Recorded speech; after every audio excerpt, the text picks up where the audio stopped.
sends her regrets, and she wanted to thank everyone for coming out today, and to thank you for allowing our office to be part of this wonderful event. I have some prepared remarks.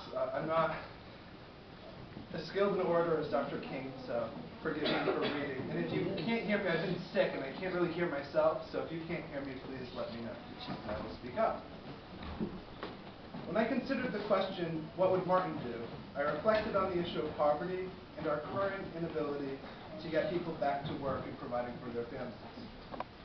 In 1967, Dr. King delivered a speech to the Southern Christian Leadership Conference at Ebenezer Baptist Church in Atlanta.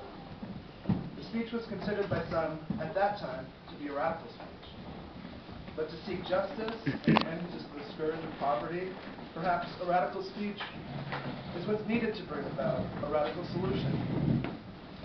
What was his radical solution? Well, it was love.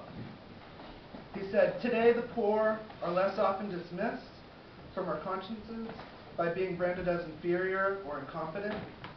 We also know that no matter how dynamically the economy develops and expands, it does not eliminate all poverty."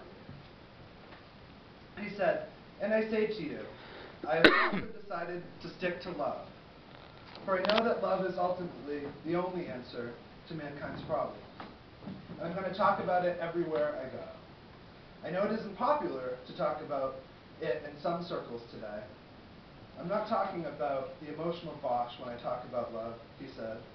"I'm talking about a strong, demanding love." He proposed that we must drive this nation toward the idea of a guaranteed income for all those who seek it. The question he considered that day was, where do we go from here? His answer was bold and not so different from the others who came before him. Rather than charity, he said, new forms that enhance the social good will have to be devised for those for whom traditional jobs are not available. Tradition has proven that when the economy is unable to create jobs, we must meet the need for employment with a different plan to put people back to work.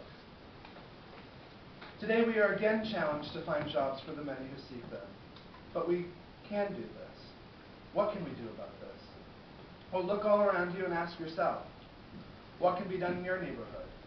Is there not a weed to be pulled, or a tree to be planted, or a street to be cleaned, or a home to be repaired, or a library to be built?